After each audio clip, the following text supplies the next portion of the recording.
So this is why I like Netflix and YouTube so much.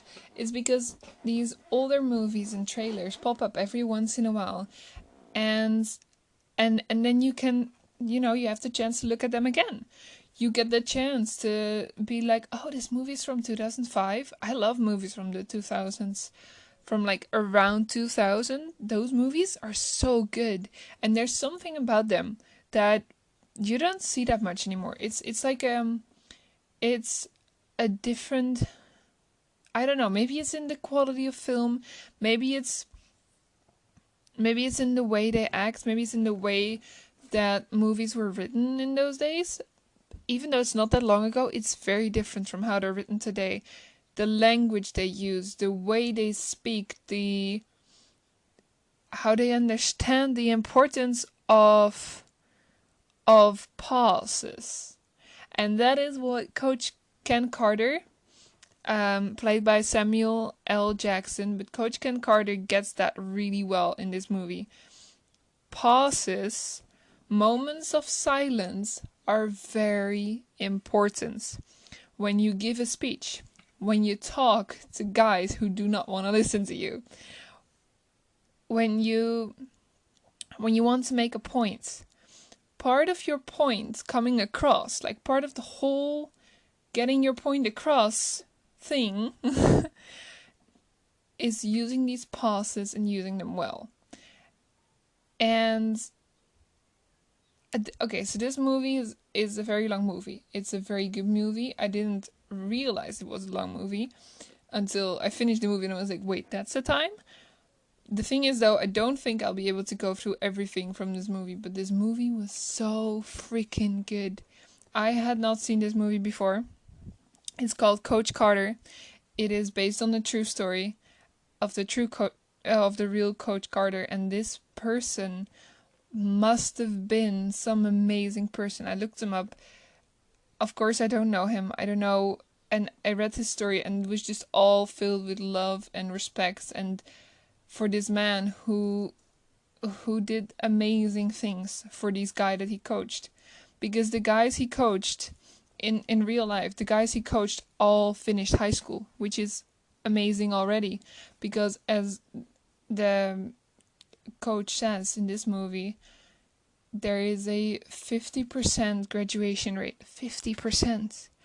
And then of those who do graduate, which is only 50%, only 6% of that group goes to college. And then, I mean, so he has a lot of amazing speeches in this movie, right? And one of them is as he locked down the baseball, like the gym, and these guys are all sitting there studying, or not even studying. No, it's before they study. Before they go study. And Coach Carter, he tells them, he's like, let me tell you what I see. I see a system that is designed for you to fail. And then he says like he names all the numbers, right? Like 50% graduation rate. Of those that do graduate, only 6% go to college. So if you have a group of 100 people in a year, 50% graduate, that's 50. Only 6% of those, that is, I mean, what is that? 5 is 10%, so like 3? Only 3 of those go to college. That is 3 out of 100. Those are horrible rates for them getting out of the life they're in. And that doesn't mean that life is bad. It just means that there's more out there for them. And he tells them, he's like, so these guys ask me, if I ain't go to college, where am I gonna go? And he says these stats, and if you hear these stats, they'll break your heart. He says 33% of black males get arrested, and in Richmond, you're 80% more likely to go to prison than to go to college. And he asks them, he says to them, ask yourself, do I want better? And then he tells them, and this is the thing, right? He tells them, I will do everything in my power to get you to college and into a better life. And then he leaves silence, and he leaves these guys to think, because what he gives them every single time is a choice.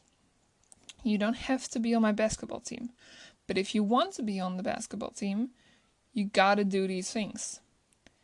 If you want this, you gotta show up. If you sign this contract, you gotta stick to it. You don't have to sign the contract. Nobody tells you you have to sign the contract. But when you decide to sign the contract, if you decide to do it, you have to stick to the contract. He teaches them discipline. He teaches them about life. He teaches them that your choices have consequences. He does this with Cruz as well. Because with Cruz and Junior mostly, it's very important to see that for example, Cruz. So Cruz walks out, gets kicked off the team because he kicks himself off the team. He walks out and then he comes back and he's like, Coach, I would do anything. Anything. And then Coach is like, okay, but you're not gonna like it when I tell you. And he's like, anything. And 2,500 push-ups and 1,000 suicides, and then he doesn't make them by 80 missed suicide and 500 push-ups. And Coach is still like, please leave my gym. You did not complete your task in time, like before end of Friday. And then the team, especially like Mr. Lyle, like Jason, steps up for him. And they're like, I'll do the rest of your push-ups, I'll do the rest of your suicides. And then the whole team does it. Because by then, they've learned that if one person struggles, we all struggle, because that's a team. A team is not one person's great, everybody else sucks. No, a team is everybody has to be great together. That's what Coach is trying to teach them. If not everybody, if there is one person with a GPA under 2.3, you're not getting into the gym. And it's a hard lesson for them to learn. But they have to learn, and then they start to study together. They help each other out. They attend class, they sit in front, they dress like men, they do community work, and they turn into these people, these men who have self-respect. Because that is the thing, right? Coach doesn't he's not like, you have to do these things for me, or I want to have a good reputation or something. No, I mean, what he's doing is basically giving him the opposite. Giving him a horrible reputation in the beginning of all of it. When he closes the gym, when he doesn't let them compete. I mean, that is like the worst thing he could do for his reputation. But he didn't do it for his reputation. None of it was for his reputation. All of it was to get these guys into a better life after high school, to get them through high school and into college. And that is so important. And these guys turn into men. Like, you see it throughout the movie. You see very slowly the realizations kicking in. And you see them grow, and you see them walk a different way too. You see them dress a different way. But the way you dress and the way you walk and the way you dress is different. You see it. When they walk in an oversized shirt, they walk differently than when they walk in a suit, because they feel differently. Because no matter how stupid or maybe like silly or like surface level it sounds, how you dress can really affect how you feel about yourself. If you always wear oversized because you're insecure about your body, for example, and then you wear stuff that looks good on you, you will start to walk differently. You will start to look up more. You will start to just value yourself more. And these guys start to value themselves because, hey, they see that they can get the grades and that they can get into college if they want to. And then on top of that, they're also great at basketball. So it also says a lot about the system, because, of course, what Coach says to them is like, I see a system that is designed for you to fail. He talks to the principal, and she, oh my goodness, what she says to him is like, she shows him the problem, because her mindset, and that's not her fault, but her mindset is the problem. The mindset of the people is the problem. She says you take away basketball and then you challenge them academically, and then what? They fail. And he said, we fail. And then she says, like, their high school basketball career is the highlight of their lives. And then coach is like, that is the problem. That is the problem. The whole system expects them to fail. So they don't even set up to have them in class, to want them in class, to push them, to show how good they are. Because these guys are not stupid. They're not stupid. They're good guys who are not being taught in the way they deserve. They're not being held responsible. And it's what Cruz says when coach gets like kicked off his job. He says, I don't know what it is. If it's a poem, I don't know what it is, but the question he keeps asking Cruz is, what is your deepest fear? And what Cruz says, it comes down, I mean, I can't say what it comes down to. You gotta listen to it, because those are some beautiful words that can bring you to tears if you listen to it, because they're so true. But so what they basically the board votes coach out because they vote to end the lockout. Coach quits because he says, if you take out the lockout, I'm gonna quit. 4-1, coach is out. The principal was in favor of coach's idea, which I really like, that she comes around. You see, this movie is not like everybody comes around at the same time. No. You see every single person turning around at some point and being like, wait, this man's got a point. Wait, this is a good idea. We should get on this. We should listen to this and pay attention to this. And I think the movie, I've got only love for this movie. This movie is amazing. I'm going to recommend it to so many people because it's such a good movie. And it teaches you so many things about life and team and good coaches and good teachers as well, and people believing in you.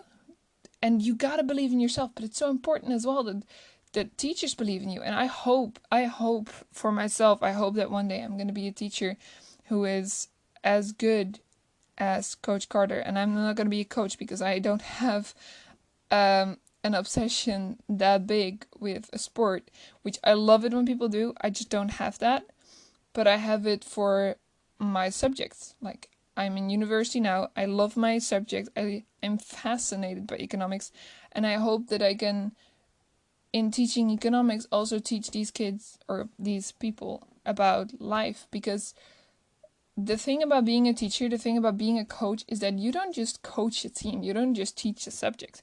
You teach and try to have them understand, like whomever you're teaching, you try to have them understand the important things in life. And the important things in life aren't economics. They aren't one single basketball game. Well, except for some exceptions probably, but overall, like, one basketball practice isn't the most important thing. But a coach who teaches you discipline, life lessons, the important things in life, somebody who teaches you to hold yourself and others accountable, that's what you learn, and that's what they learn at practice. That's what they learned, and that is what makes a good coach. That's what makes a good teacher, and it's so important. And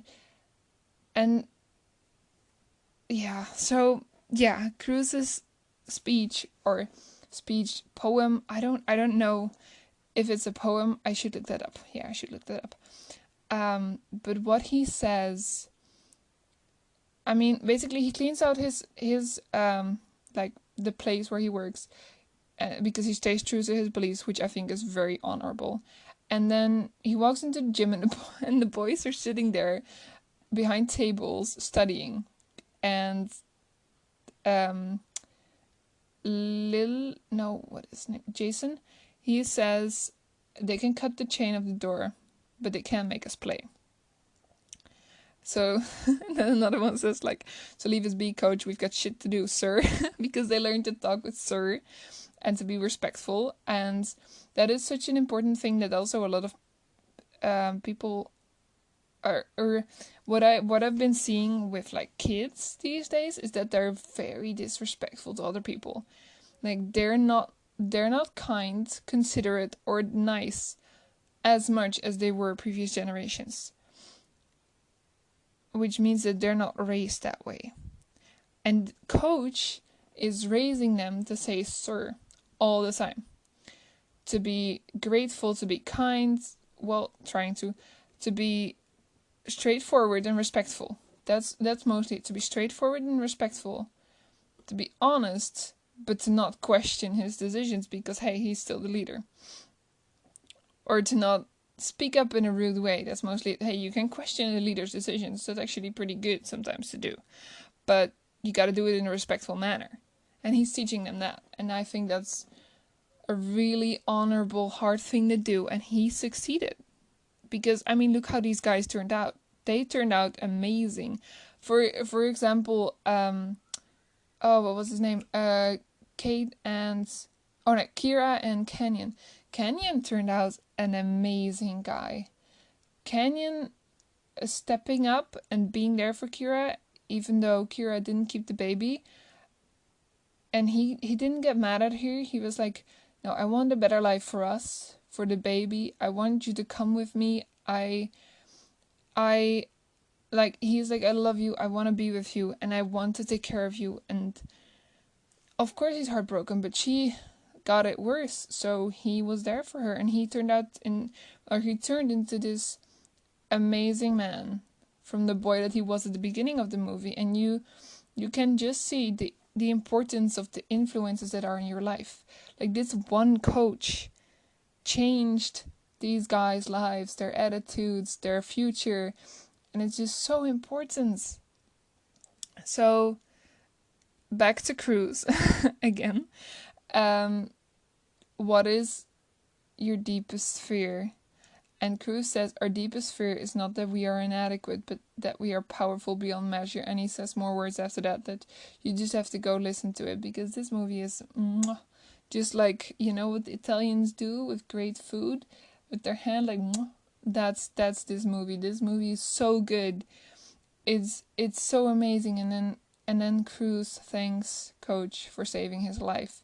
Because, I mean, Cruz's cousin dies, right? Like he gets shot and killed, and the thing is that is horrible. I hope you never have to experience anything like that, because that is, oh my goodness, that is horrible.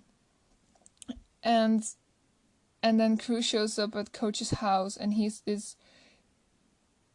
just this broken kid, because that's what you are when you see one of your own being shot. Like it breaks you. And he's like, I just want to be on the team. And Coach just opens his arms and he's like, come here, like come in, just come in, buddy.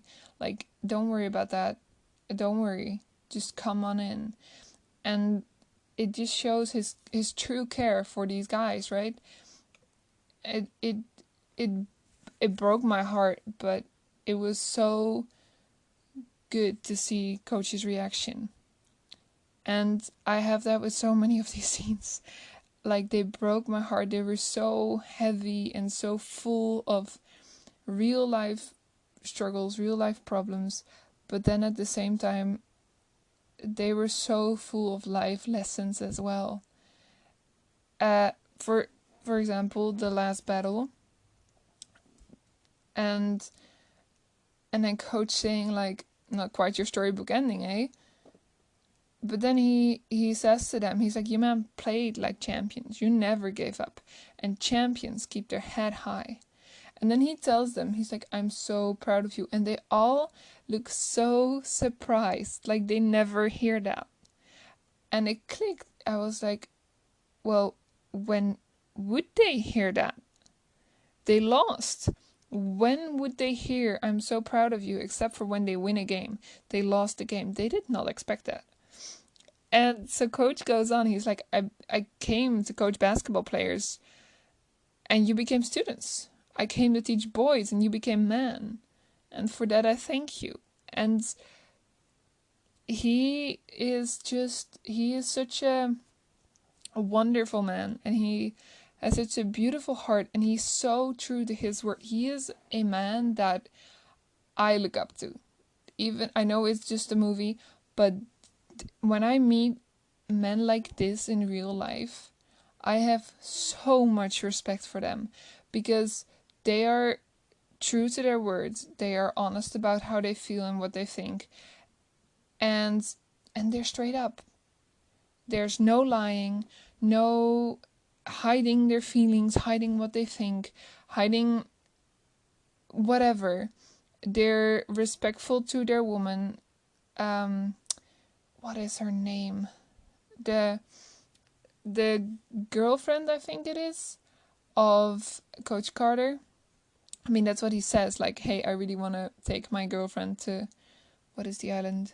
It wasn't Hawaii. Have got. But he just he is so proud to be with her, and Damien, he is so proud of his son, and he wants the best for his son, but at the same time he's like, part of growing up is making your own decisions and living with the consequences, and if you think you can do that, then you're on my team. When Damien makes his case, like he has the contract and he makes his case like, I got all of it and more, I should get on this team. And that is also a moment where he is like, okay, you can get on this team, you wanted this, now you go make it happen. But at this and at the same time he's like, this grows his, or I believe this grows his respect for his son, because his son shows him, he's like, no, I can do this, I got this, you know. It's like, I got this, I can do this. And yeah, you know, the things he says just stick. He also, at the beginning, when he's like, sir, when he says sir to the guys, and then Jason is like, I'm not a sir. And then he's like, you're not a sir? Well, are you a ma'am? and then he's like, no. And then Coach says, like, as of now, you are a sir. Sir is a form of respect, and you have my respect until you abuse it. And he gives them these contracts, and then if they sign them, they gotta stick to the contract. 2.3 grade average, attend all classes, sit in front row, wear a suit or wear a tie on game nights or game days, all that stuff. You know, it's just, it's so important, and the coach, he has an answer for everything, and he also tells them, he's like, basketball is a privilege. If you want to play basketball on this team, there are rules to follow to play. He is a hard man. He draws a fair line, but he's just, you know. He's just and fair in a way that I don't know if I should call it old school, but I do believe it's become old school. Like, he's old school. He is honest and fair, and if you keep your word and he keeps his, then the respect is mutual. You get the respect from the get until you abuse it, and then the respect is gone. And then the only way to get it back is to work for it. And even then it's the question, because you messed up first time. So why would he do it again? It's just, it's a very good movie. It's very impressive. It's made in a wonderful way. I'm so impressed. Yeah, it is a beautiful movie. I will probably watch it again sometime soon, because I bet I've missed like details that you see. Do you have this when you watch a movie the second time? You're like, wait, what? Wait, let me look back at this. Is this connected to this? I didn't see that the first time I watched it, because there's so much coming at you the first time, right? And then the second time you watch it, you're like, oh wait, this too? Oh my goodness, this is so impressive. Oh, this is so interesting. Oh, I didn't catch that yet, and now I do. Oh, cool. This is how that works. Which I think will be true for this movie. Yeah. What one more thing that I really thought was interesting was that coach said, like, okay, this game we haven't trained for offense yet, only for defense, but this game your offense is run. And it's because running is about endurance, and that's what the suicides did for them. They didn't have endurance. They didn't have that before. And they've got to outlast the competition in a finite game. It's a finite game. There's a set end time. There is a set list of rules, all of that. But they are in better shape. Because coach asked them, he's like, you tired? They're like, no, sir. And he says, those guys are exhausted. You guys are in better shape than they are. And that's how you win the game. You gotta outlast your competition. And they outlast the competition even in a finite game. So it's things like that where it reflects back on a lot of things that I've learned in other places, where isn't it interesting how good lessons you learn keep coming back, because you learn that everybody who knows the good lessons and who puts them into their life and implements them and sticks by them has amazing results because of it.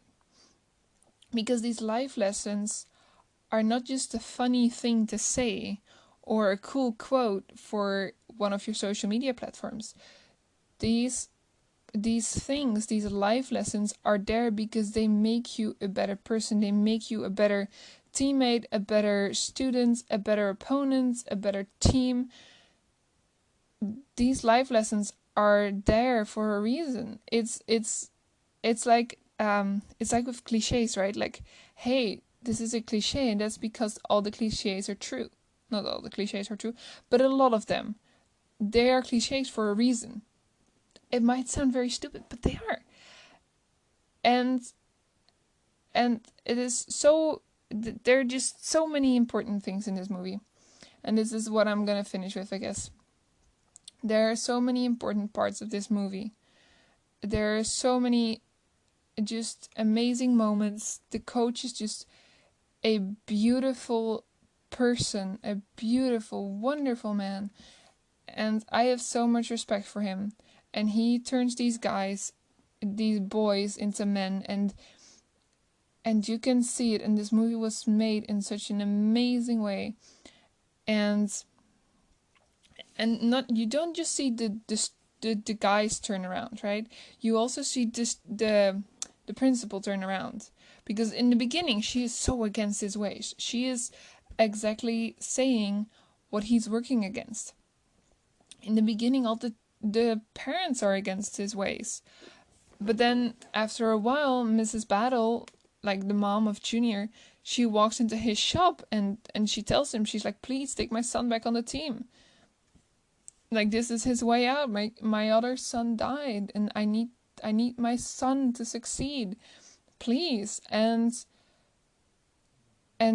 coach is like, okay, I get that, but your son still needs to come and tell me. And and she, like, her son does that. And when they walk out of the shop, this is, Octavia Spencer is such an amazing actress, but this is like one of her moments where she is this she plays this amazing character. But I do know that a lot of, and I don't want to be mean or disrespectful or any like that, I just want to say it,